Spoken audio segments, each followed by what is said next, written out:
What's going on, guys? Welcome to the new year, new you, L&J Financial. This is Lucas. This is Julian. And let's get this. Hope you guys are having an amazing New Year's. First 2 weeks, better late than never, as I like to always say. We're back at it. Yeah. A little bit of a hiatus, I know, but it was because I was going into Europe. I was with family, so our last podcast was like the 27th or something like that. So this is our first New Year's L&J Financial exclusive entertainment right here for the new Yes. year. So So let's yeah, you're just going right freaking back do it. into where we left off last time. Hope everyone had a great Christmas. Hopefully y'all been getting some good profits on your trades recently. I know we have. And hmm yeah, we're just gonna And get we right always into some. hope the new year brings you new blessings, but most importantly, capital gains. And that's what we're here to help Yes, you out sir. with. Yes, Again, sir. we are for entertainment. We are not financial advisors. We don't manage your grandpa's money. We don't manage your mom's money, but we manage our own money, and we tell you how we manage our money. And more times than not, we like to think that we're doing pretty good. So that's why we're bringing you the best. First off, a little market overview for the new year. Yeah. We talked about it a lot, like before the new year started, and it's up about 200 points since New Year's Day, which is not bad. But last week, Friday, was a little bit of a correction, which is always healthy though, because it was running up a lot. It was continuously running up. I mean, it was up 31,000 about on the high, and now we're down 30,000 like 600 on the DJIA. If you don't know what that is, that just kind of tracks the top big companies. I think was it the top 100 or the top 500? The 500. Top 500 companies that have the highest market caps, and as well as best board of directors in the stock exchange in the United States. That's kind of gives us a good idea of how the market is. If the top 500 are performing well, then the overall market's generally performing well. But it's up 200 points from New Year's Day. A little bit of a correction last week. Julian, what are your thoughts on this correction? Well, I think if everyone really has been following what we've been talking about, I think we all know that that would have been a good day to, if you were looking at entering a position on some stocks, a red day is a great day to get in, whether it's down 5%, 10%, or even 1%. Some of these companies have been running up, consistently for the last month. If you're looking for a good point to get in, I think, last week, specifically on Friday, would have been the best time to take a position on a stock that you've been adding to your watch list. Yeah, because what we like to say is, especially in a bull market, which we most definitely are in. If you thought 2020 was a bull run, I mean, 2021 is going to make 2020 look like shit. 2021 is going to be insane. Um, but we love corrections in a bull market because it gives you a chance to buy in, dollar cost average your money, meaning let's say you have X amount of dollars in stock A, it goes down a little bit, buy more. It's a buying opportunity because if it's a solid stock, if it's a solid company, it's going to keep going up. And days like Friday, days like at the end of Thursday last week are all good days to sell off on positions you had up and buy down on low positions. That's what I did. Julian, I know that's what you were doing. Yep, yeah. Yeah, it's I bought some shares of Tesla on Friday. That's what. I'm Yep. I'm really I'm a really long-term outlooker on Tesla. I think it's a great company. I think that it's going to be running up massively again into the thousands this year. Most And definitely. yeah, I'm super excited on it. But yeah, last week, don't be scared especially if you lost money on a position that you're in, just hold and if you stay long and as long as you have that, your criteria set for your stock, just hold it and you'll be good to go this year. And Yeah. and yeah, those red days, they're not bad. They're not bad at all. They're great. We look at those as the best days in the market. Like when they're green, it's kind of scary. We think that, or I think when they're green, it's going to come down. And that's when you start to lose money, is when you get in when it's green and you start to lose money because you hmm chase the stock instead of Yep. waiting on a red day and then getting in on a discount. Exactly. And I like to quote a story from the Intelligent Investor book by Benjamin Graham. He talks about be the investor who goes, okay, it's a green day, it's great, I made money. But be the one investor who runs out in the middle of the street on a day when like almost the market could be crashing for all you care. And you're like, I love it. It can't be better news. More time to buy. I have more capital now. Everything's discount. And it goes down more to say it's more of a discount. It's all as an investor, as a trader, it doesn't matter how if you're long term, short term, you swing trade, you day trade, it doesn't fucking matter. The point is you need to handle your emotions. If you can't handle what's inside your head, you definitely can't handle your portfolio.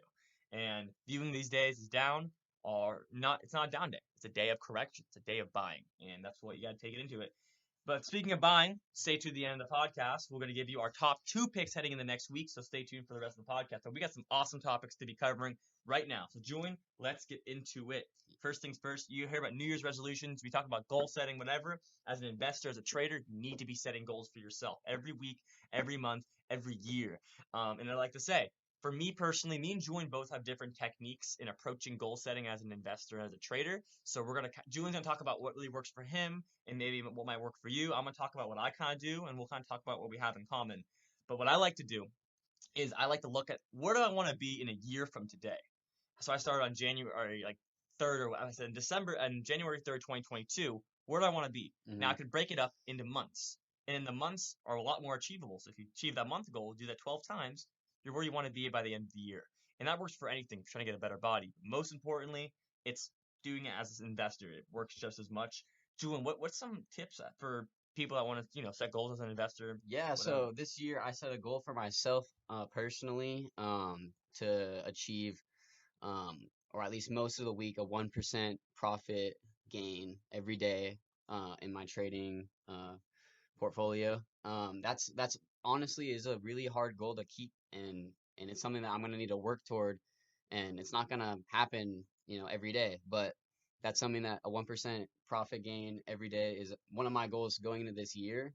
And another thing that is smart, and me and Lucas both share this, is we have a we think of the number of that what we want to get in our head, for however long ahead that is, whether it's a year from now or a week. Yeah. Like I want to make, $100 more this week, this day, or, in the month, or 1,000 or 200,000, like whatever it is, just think of the number and tell yourself like, this is my goal for this week, and, stick to that and take your profits and try to achieve that number goal as much consistently as possible. Yeah, me and June were just talking right before. I mean, June couldn't have said it better. We were talking right before the podcast. Like, if you want to achieve, let's say, a modest 1% gain a day, right? That's 1% in your money. That's $1. If you invested $100, you want to make $1 a day, right?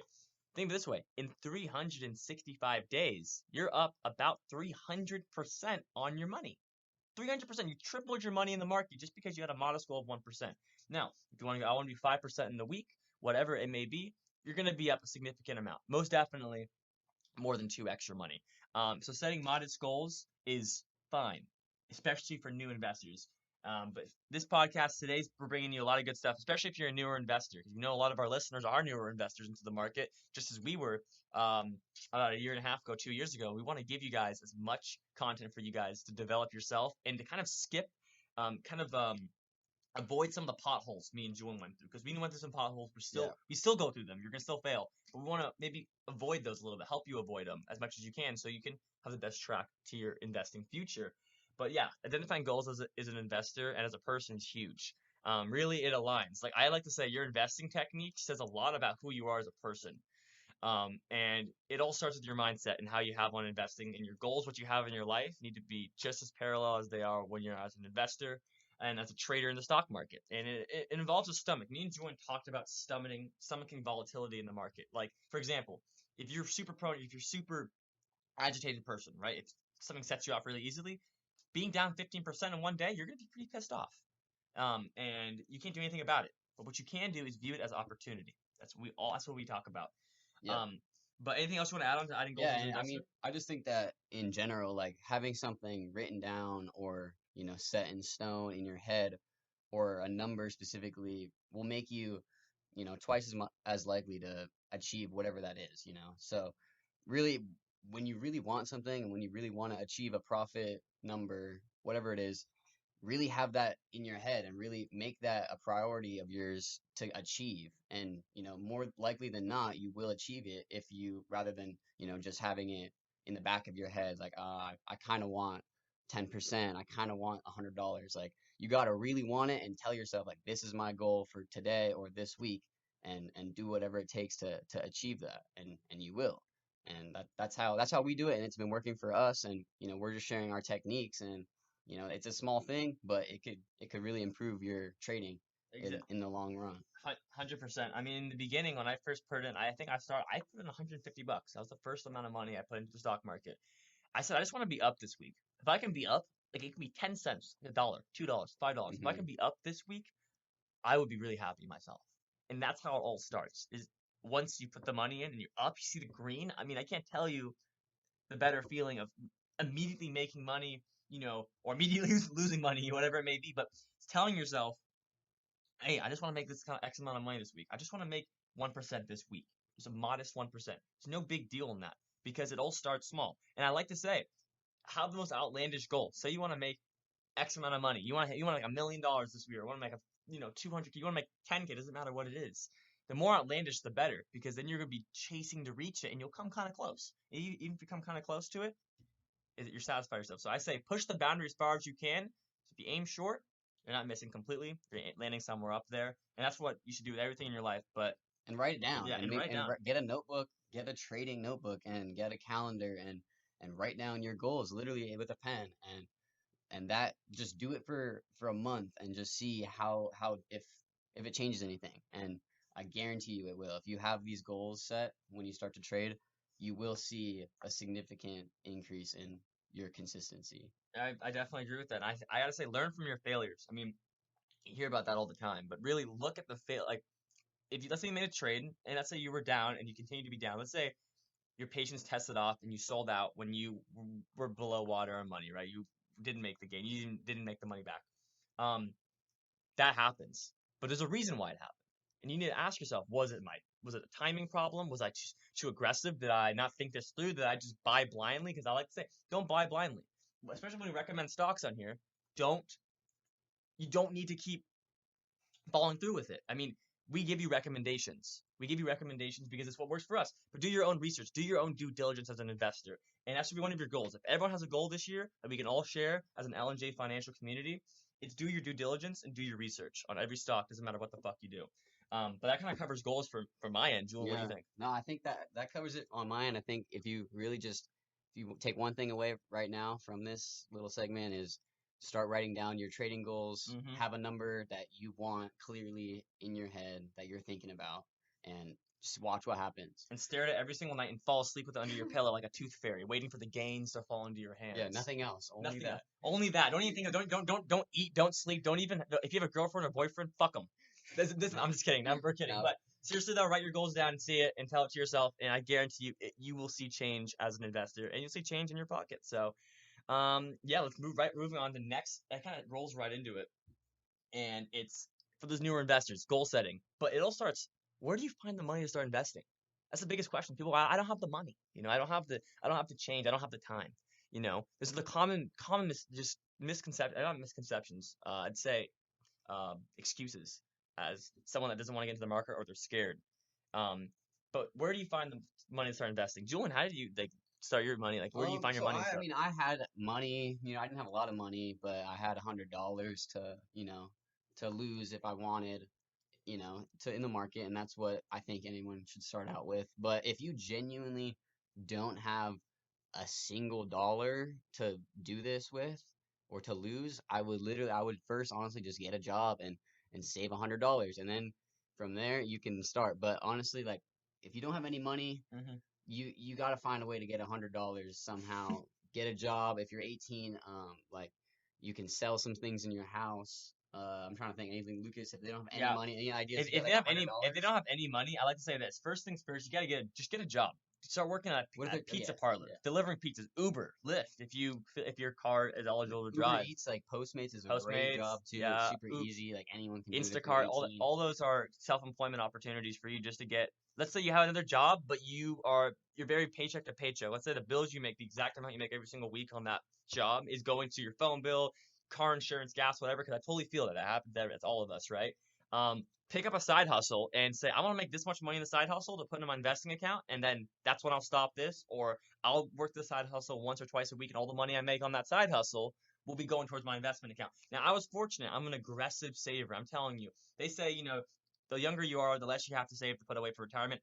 I say two middle fingers to that. I'm saving about 50% of what I make. Yeah. 50 cents on the dollar of what I make is going to my savings and I'm putting towards investing. And it's an aggressive technique. It's not for everybody, especially if you're tight on bills and whatnot. I totally get it.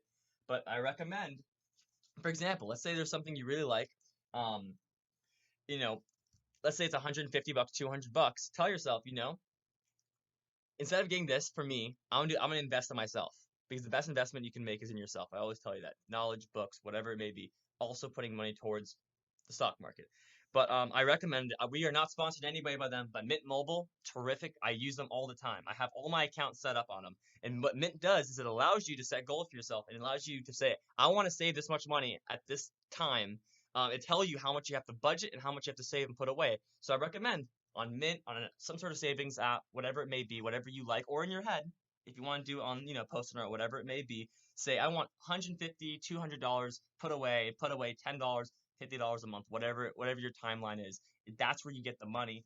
Or if you're privileged enough that you have parents that have some free cash available. Hey dad, hey mom, listen, I would really want to start investing and I'm a little tight on cash. Can you give me some capital? Give me $100 to put in instead of buying me this thing for Christmas or my birthday. I'd love to give me $100 for my account. Yeah, honestly, I think if you showed your parents that you were knowledgeable on what you're doing and and done your research on what a stock is, how to buy a stock, how to sell a stock, you've done some paper trading, you're familiar with what it feels like to gain a lot of money and lose a lot of money.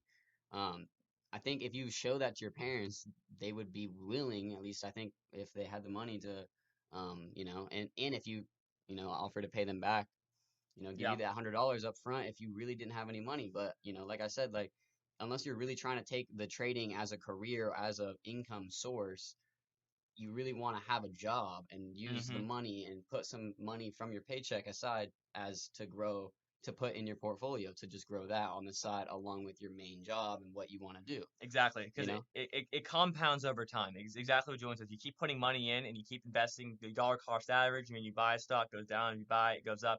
You keep putting money in. Your money will grow. Your account will grow exponentially. I know you might think $100 is nothing, but tell yourself that in 6 months, you look back, you're gonna have 650 bucks in there. I guarantee it. If you're investing, you're trading, you whatever it may be. I mean, I won't guarantee 650, but I'll guarantee you if you continuously add It's entertainment. 20%, 15%. Keep in mind, this is entertainment. So When we we, say we guarantee, we're just entertaining. you were just entertaining, but no, we want to give you as much advice and as much motivation for you, no matter what your age, to get into the market as an investor. But moving on, speaking of being a newbie with your money, let's say you have 150, 200 bucks. Where do you put it? Yeah, where are you gonna? Where are you gonna put it? Yeah, like You what? might think, what the fuck am I gonna do with this money? Yeah, so that if you're honestly at that point, you're really not ready to buy a stock yet, if we're being completely honest. But, Exactly. if you really don't know what to buy, no one knows anything yet, we're gonna get into some really good fundamental stocks that have never really aren't gonna go away anytime soon, really ever. They Hmm. only have room to go up. And, Yeah. what would we recommend to just, add to your portfolio and not really have to look at, and Yeah. just a Because company that's going to grow with time no matter what. yeah, for the most part, a lot of people are not activist investors like us. Who's consistently trading. Every couple days they're touching. If you just want to put $200 in and have it start making your money, and you just want to kind of look away, I recommend index funds and ETFs in like broad market index and ETFs. And Hmm. what those are, an index fund is like a big basket of stocks. It's like I'm gonna buy an index fund, and if you look at what their holdings are, holdings is the kind of companies that it consists of.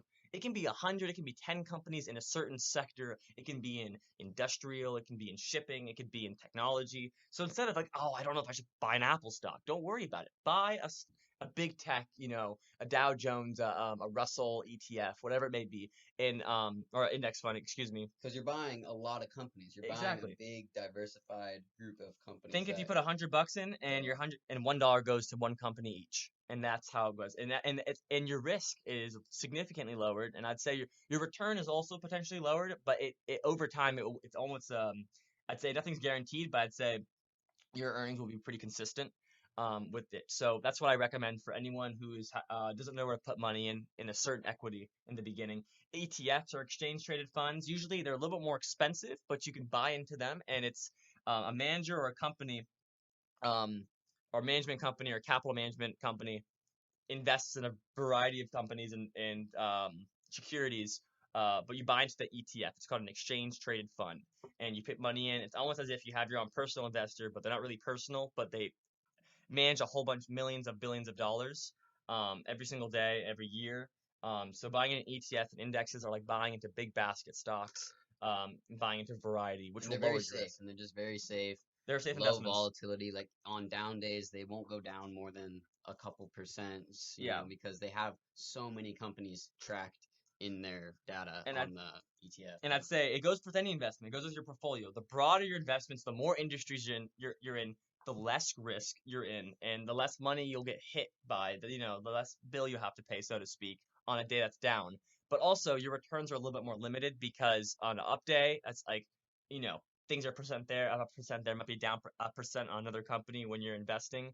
So your returns are limited though. But in terms of if you want to make X amount of money in a certain amount of time, buying an index or ETF, it can be limiting. But it's a very safe investment, and I'd say they are doing very, very well this year. So I don't see them going away anytime soon. So if you're wondering where do I put my $200 in, where do I put my first $500, if you don't know, buy an index fund, buy an ETF. Then there's plenty of Yep. options out there for you. Um, Yep. Also, we recommend a company you know. Always invest in a company you know if you don't know anything. Like for example, I had $100 I started with, and I knew General Electric, because my grandpa worked there. I didn't know anything about General Electric, but I knew my grandpa worked there, and they were like $8 a share, and I was like, oh my god, this is awesome. This is affordable. So I bought General Electric, and they like had a great earnings report.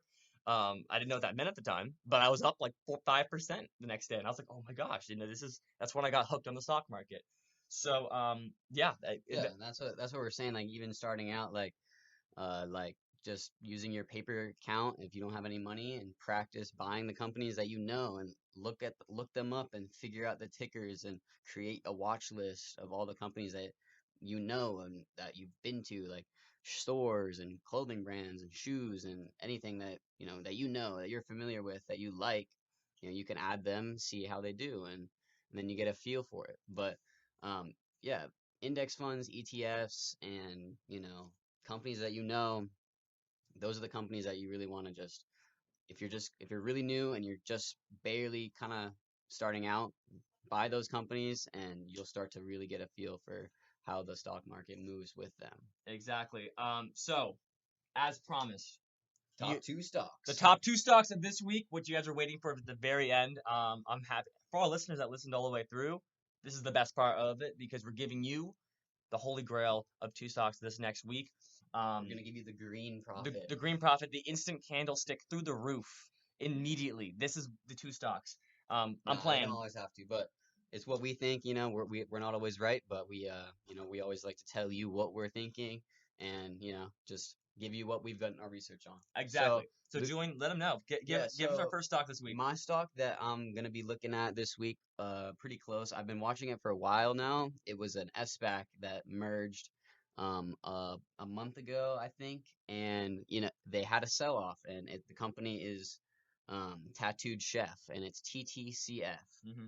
That's the ticker.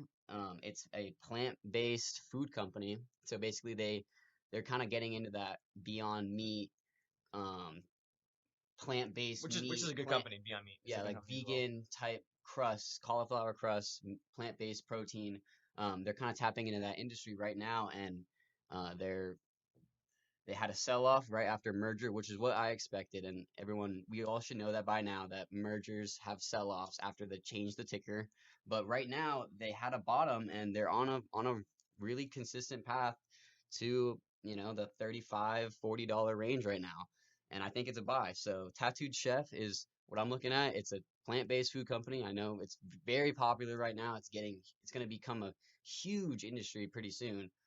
Next thing you know, like every fast food industry is going to be serving plant-based meats, plant-based proteins, and I think it's going to be a great company. And yeah, Tattooed Chef, TTCF. TTCF, you guys got it. And yeah, no, to continue on his point, I mean, if you go to Carl's Jr., I don't know if McDonald's has it. A lot of fast food restaurants now are doing the Beyond Meat burger. It's a huge, huge popular item. I'm sure some of you, our listeners, have had Beyond Meat burgers before. They're terrific. I encourage them. But like you said, this is an industry that is going to continuously have more and more interest in it. Therefore, higher and higher market caps. Therefore, higher and higher valuations, which lead to you making green candlesticks and getting gains in your portfolio. So these are the companies of tomorrow. They are, and they're steady growing. I mean, of course, and like Julian said, when there's these sell-offs in these companies that are still undervalued to what they're going to be in 5 years, especially if you're a holder, I highly encourage buying, a few shares and few positions over time.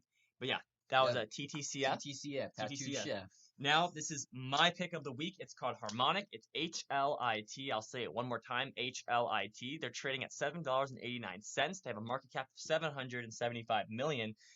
Almost $1 billion market cap. They're trading under $10. They have a PB ratio of 3.289, which is really good. If you get a PB between 1 and 4, 1 and 5, it's terrific. And what a PB ratio is, it's price per the share, so it's how much the share is. So in this case, it's $7.89 divided by the shares outstanding, and which is basically how much the market cap is divided by how much shares they have available. So it kind of gives you an idea of, it's for a good value investor. Because if you guys listen to me and Julian a lot more, you'll see that I'm a lot more value investing. Julian's very analytical, and the thing is, you have to be analytical when you're value investing. But I like to say the PB ratio is a value investor's dream, and they have a really good PB ratio. They are negative on their earnings per share, but and they also have a $0 dividend, basically they're not giving dividends. But I like to see it as an indication as a company that's continuously investing in themselves. So instead of giving you some of the capital, they're putting all the profits back into their pocket. Now, what is Harmonic? I haven't even told you what this company is. They provide high quality video streaming opportunities and platforms for companies that want to provide more streaming platforms and a high quality video. Now, that market is red hot. Look at Netflix. Look at Hulu. Look at Amazon Video. Streaming is the future. TV's, it's going to be there, but it's going to be declining. But video streaming, and this is a video streaming HD quality video provider at under $10 a share with almost $1 billion market cap. This is super undervalued in my opinion. I bought a whole bunch of shares on Friday. They went down about 5%. I bought a lot of positions in this company. It's actually one of my biggest positions in my portfolio. I really like them. And again, me and Julian won't recommend companies that we don't ourselves own. It's unfair to you and it's unfair to us. So this is called HLIT. It's called Harmonic. I recommend them a lot.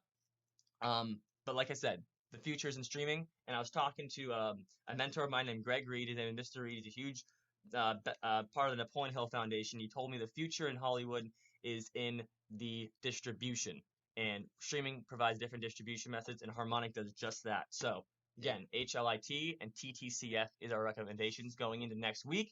We wish you guys all an amazing new year. Better late than never. Julian, any signing off thoughts? Yeah, just signing off. Thanks again for listening to our podcast. If you guys have any questions, again, we're still actively making this podcast as we go and covering topics that we think that people are interested in that are just starting out. So if you have a comment, if you have a question, just figure out how to leave one and we'll try to find it. DM us on Instagram, LJ Financial now. We got an Instagram set up. Yeah, LJ Financial. You can find us. It's LJ.Financial is our username, LJ Financial on Instagram. We can link it maybe, I think, in the podcast. But, we'll try. We'll try our best to link it, but it's available on our YouTube and it's available on our RSS feed for our podcast. Guys, thank you so much again. This is Lucas. And Julian. LJ Financial signing off.